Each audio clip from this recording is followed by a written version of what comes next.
Hey, my name is Dr. Nought, and this is Steve Jackson's Sorcery Part 3, and today I am not leaving this fissure. We need to cross it and check out this beacon over here, and point this beacon back this way, and cross the bridge to see what the heck this is about.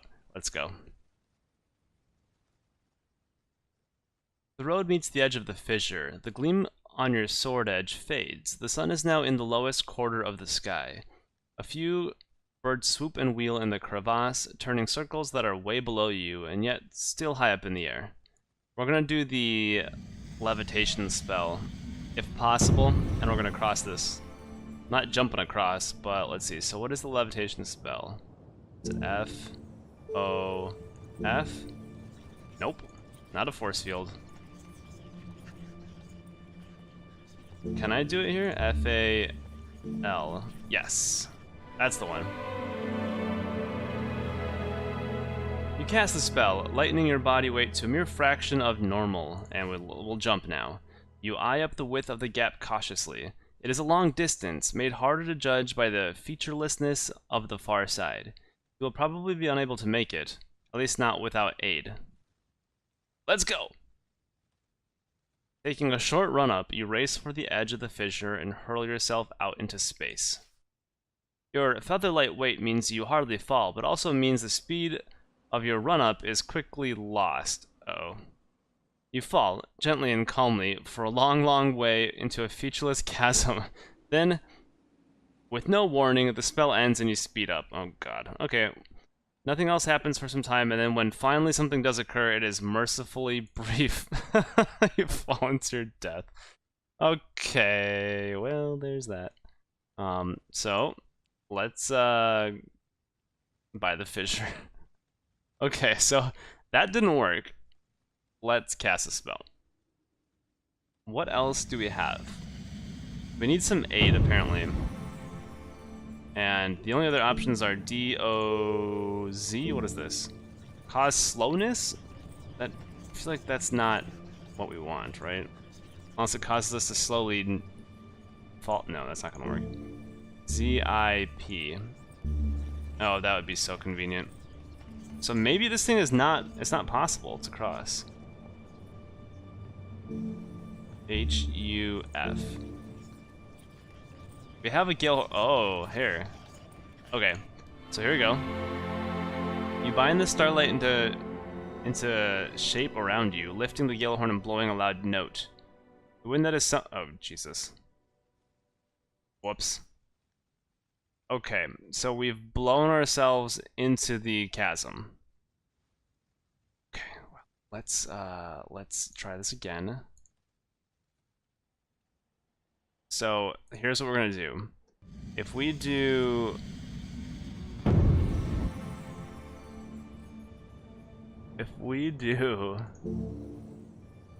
no. That's the wind, right? Okay, so huff is the wind. No, stop. Stop, I say.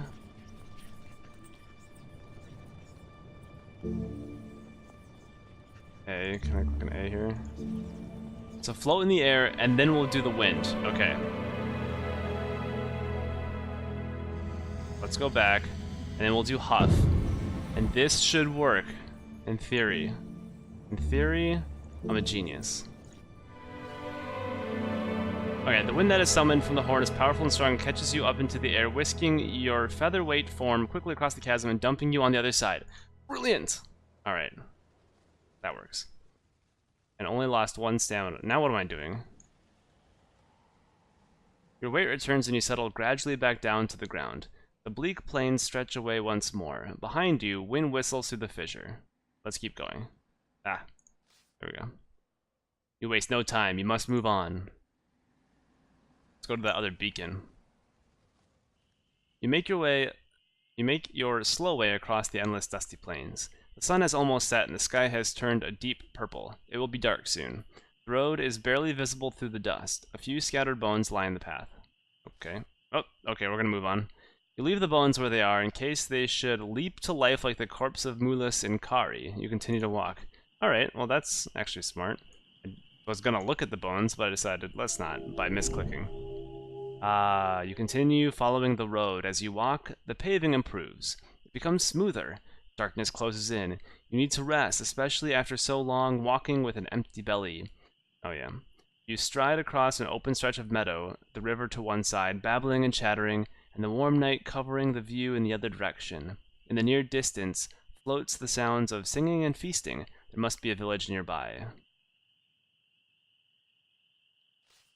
You stop to listen to the carousing, trying to place which direction it is coming from, but with the winds tossing this way and that through the grass, it's hard to place.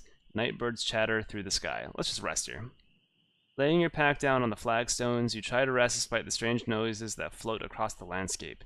You've eaten nothing today, but there is nothing you can do to fill your belly. So we're not going to gain any stamina, but that's fine.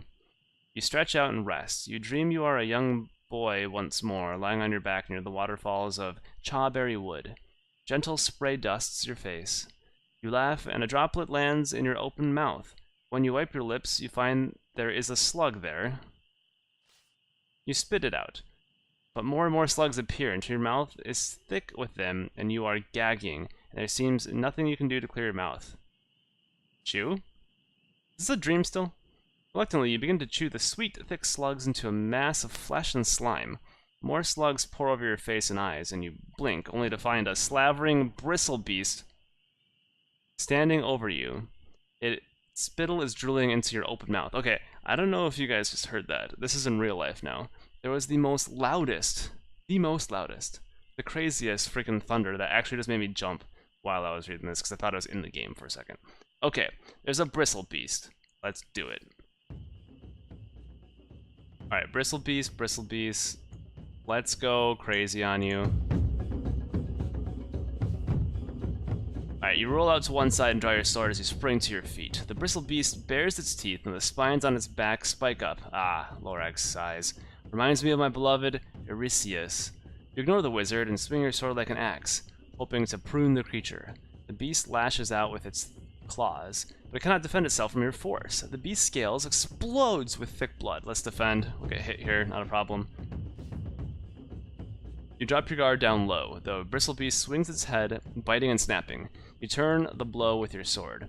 Then its spines bend. Is it about to do something? But what? Okay, let's... it's defending. That's actually good. Now I can smash it again. Keep your sword raised, expecting to be rushed. The bristle beast hunkers down too. Alright, now we're just gonna go crazy. Dead, right? Yes.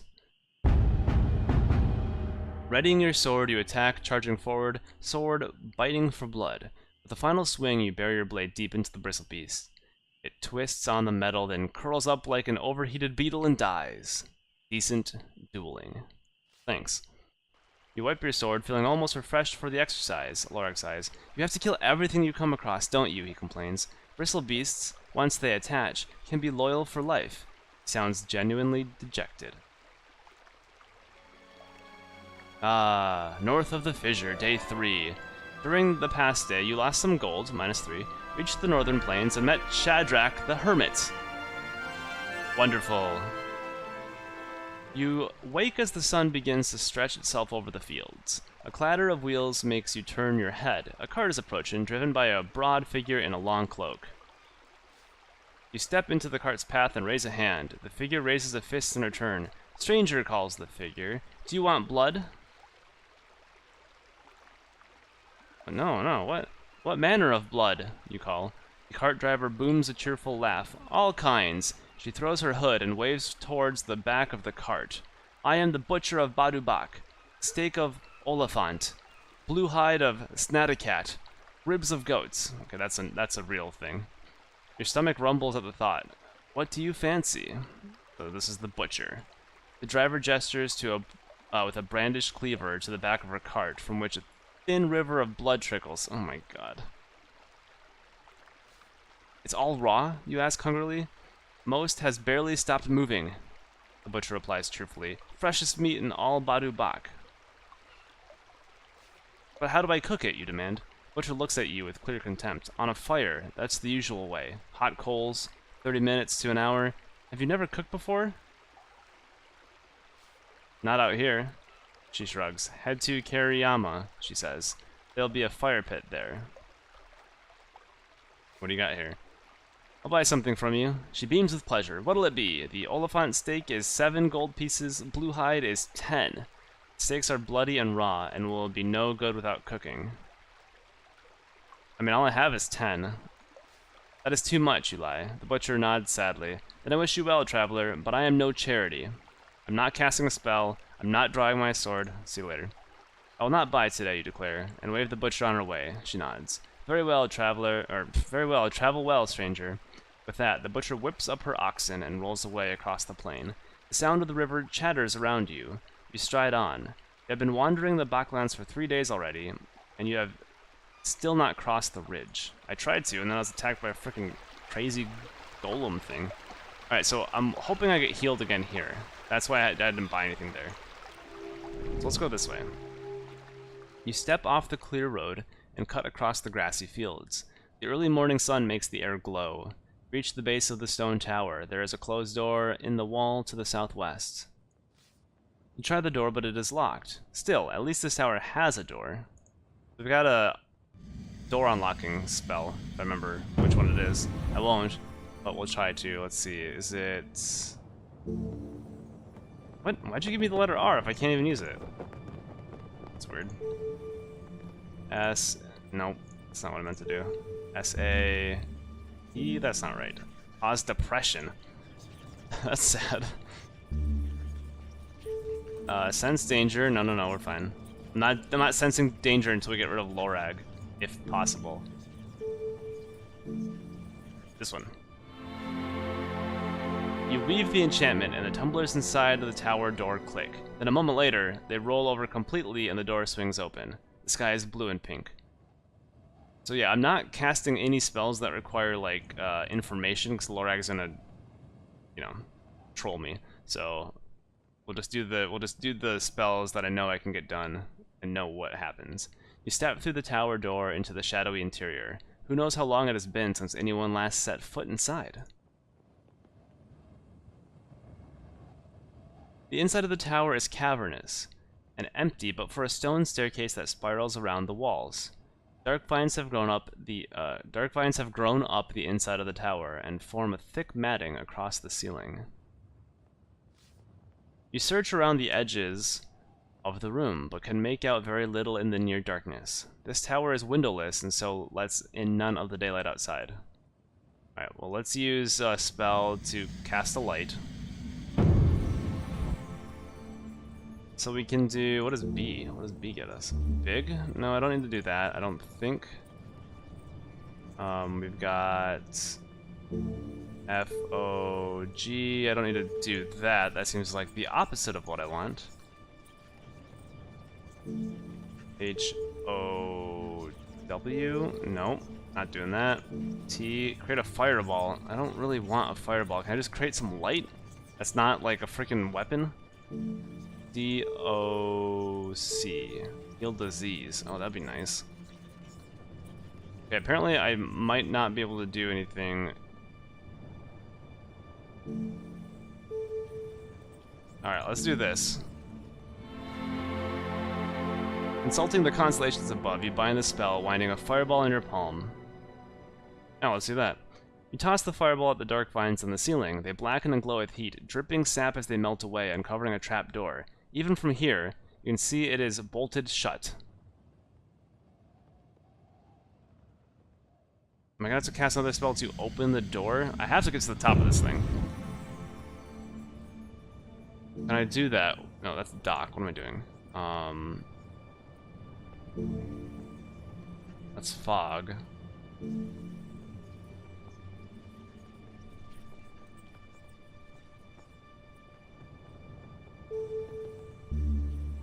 Sun? Oh, yeah, okay. That's the one I wanted to create light, but I don't have the sun jewel. I don't think I can actually use the spell that I did before to open the bolt here. What would this do for me? Big. Grow in size? I don't think that's gonna do anything. Let's try it. You wind the stars into order around you. For a moment it seems nothing will happen, then suddenly begin to grow to 3 times normal size. You can now reach halfway up to the ceiling of the tower. for what good that does you. You pull the trapdoor bolt back. The hatch to the roof falls open, letting in a ray of sunshine. Instead of going through the hatch, you use the light to poke around the corners of the room. You find little of interest until you stumble over what appears to be an old traveling pack. Oh, let's open it. You open the pack and are surprised to find the brand of the Analand Leatherers inside the top flap. Digging inside, you find 3 stoppered vials. You lift the purple vial and shake it in the lift. What? The liquid inside is thin but shines slightly. You recognize it, of course. Blimberry. You put it in your pack. An excellent find. The brown vial contains a thick oil that you do not recognize it. Or do not recognize. You unstopper the vial. A heady, woody smell fills your nostrils. This is an essence of bark. A good thing you did not try to taste it. What does it do?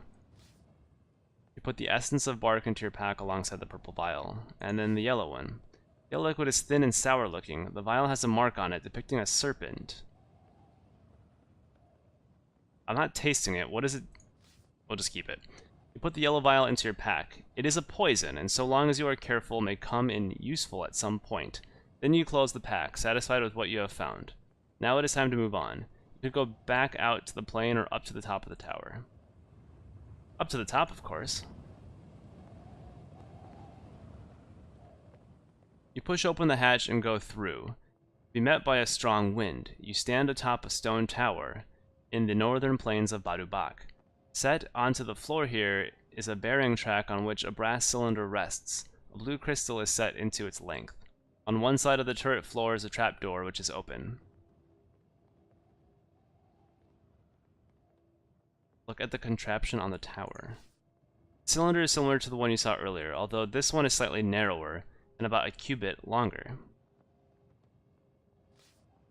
It takes a moment of fiddling to find the correct place on the contraption to bring the beam to life, but once it does, it sweeps out of the cylinder and across the land. I was really hoping I could get healed by that. Apparently not. Apparently not. So I can go back this way. Wait, can I not hit this thing? Oh, I was really hoping I could hit that thing. Maybe it... Oh, it is there. Okay, it is there. Okay. So that cancels... What the hell's going on? That cancels it out. What changes over here? So the waterfall happens. That bridge is in disrepair, so we'll need it. There's also the village up this way. We need that. So honestly, I think we should do... I'm curious to see what happens over here. That's what I said I wanted to do, so let's do this. And then we'll come back here and point it in the proper direction. Adjust the contraption's position and focus carefully, watching the land shift and change under its light as you make your adjustments.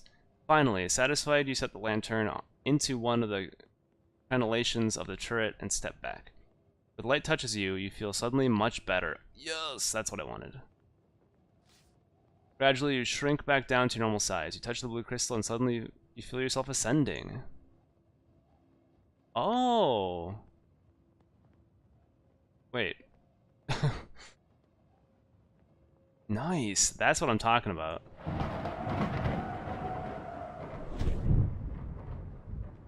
A moment later, you are tumbling downwards from the sky, the wind rushing past your face. You are certain to shatter into 1,000 pieces, and then suddenly you are on the ground once more. You are back on top of the stone tower in the area near the southern cliffs. The beacon is lit, its polished crystal eye blazing. Okay, so we're closer now. You look over the side of the tower. The grip we used to climb up here has disappeared. Oh, we're not jumping from the tower. Alright. Let's go back.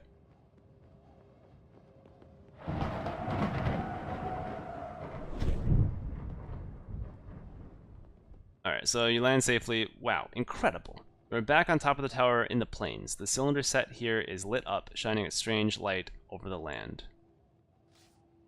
You clamber down through the trapdoor into the body of the tower. Alright, let's go see that statue quickly, and then we'll work our way back to the northeast. Alright, we've read that before. That's fine. Let's leave. You step out into the sunlight at the base of the tower. You continue on your journey. Let's head south. You walk on across the grassland until you meet the edge of an old road. The sun is hot now. Across the meadow once more. Sunlight and warm air are quite comforting. You feel better for your walk. Little spray sends rainbows up from the river. You march onwards. To the west. You abandon the clear road and walk across the now desolate plain. The sun has reached its highest point now. Out of the shade, the air is baking hot. Heat beats down from a cloudless sky. You follow the old road to the edge of the fissure. Bleak plains stretch away once more. Behind you, wind whistles through the fissure. No time to waste. You must move on. Wait, I can't... Oh, I can't cross it?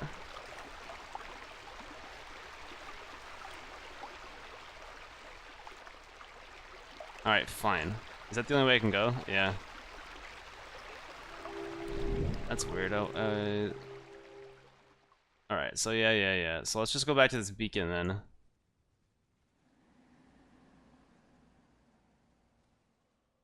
And we're gonna switch its direction.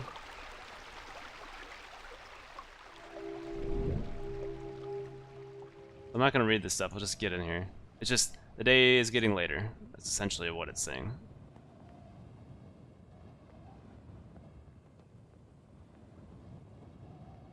Alright. So let's let's adjust the beam. We're gonna touch the blue crystal, but that's not what we want. Alright, sorry, we're not going to do that. So I want to make sure we leave that alone up there. I want this here to be available. And I want this up here to be available. As far as we can go.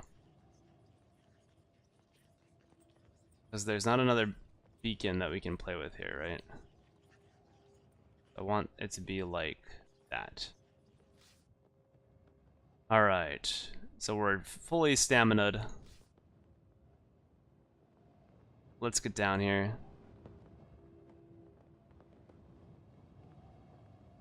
Yep. Let's see, what time is it now? Sunlight still, perfect. Alright, we're gonna head north to this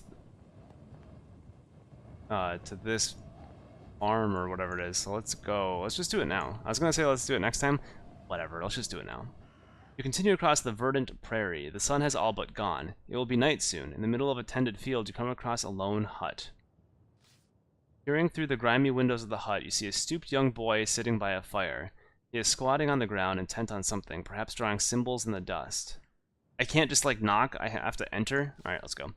You push open the door. The boy jumps to his feet, grabbing at a crooked stick. I mean, I have to do it. Who are you? The boy demands. The stick in his hand is solid oak and raised, ready to swing for your head. What do you want with me? I mean you no harm, you reply, trying your best to sound reassuring. But who are you? The boy demands. I am a traveler. These plains are wild and empty, the boy replies. You must be tired. He risks a smile. Please, he says, gesturing you inside. Come and share the fireside. It's all I have, but you're welcome to it. He props his stick by the hearth and gestures in welcome. You live out here, you ask? The boy shakes his head. Only when the animals are grazing, otherwise I live in the village. I saw no animals, you remark. The boy nods sadly. I've lost them. There's something wrong with these plains, stranger. Things go missing and just seem to wander off and disappear. You can lose anything. Paths, houses, people. You nod to the boy and take a seat beside him. Peaceful atmosphere and gentle warmth is more restorative. Is that maybe with us playing with a light? I don't know. Where are you from? You ask. Kariyama, he replies, in the foot of the mountains near the long bridge. That's the one that we put back there? No, so he should be from old times. When, like green times, not the gross times. Okay, let's see what he says here. I'm on my way to Mampang, you tell him. I don't know where that is, he replies, but if you're going east, the only way across the marsh and over the mountains to Ilklala is the long bridge. The boy lifts his crook once more, but uses it only to poke at the fire. What can you tell me of the bridge? The boy seems to chuckle. The toll keeper must be doing well for himself, that's what I think. Everyone who passes pays something, and that's a lot of people. I just wonder where he keeps it all, since he's only got the tiniest hut. It's half the size of this place, easily. Or easy. What can you tell me of the towers, you ask? The beacons, the boy asks. They were built by the sorcerers, of course. I'm not sure what they're for, but they are meant to keep us safe. Safe from what? He shrugs. I don't know. My mother says rock falls, but I don't understand that. Where would all of these rocks fall from? The boy pokes the fire a little. The archmage can see the future. So I'm sure what he did was for the best. Okay. I can also see the future, you tell the boy. You nod. Would you like to see yours? The boy nods nervously. Am I casting a spell? What spell am I casting? Let's see. T-E-L. Well, that would be nice, wouldn't it? N-A-P. Can't do anything around here, can I?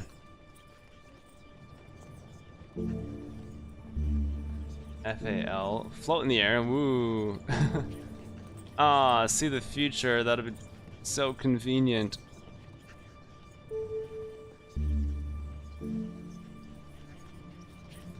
Let's just see what happens. You craft the spell, and the boy seems to slump over. He does not expect to hear anything clearly, or at any rate, he does not expect anything good. Let's see. I see this land as a pale and empty desert. You do not need to lie to know the future of this place, after all. Sounds about right, the boy agrees. That's what Althira saw as well. It seems he does not feel like talking further, but turns to stare away into the fire. You bid him farewell and leave the hut. Okay. Whatever, that was weird. I just made him depressed and I left. Alright, so maybe knowing that the end of this video is making you depressed, but fear not, I shall have more like that. Alright, thank you for watching. I'll see you next time. Take care. Goodbye.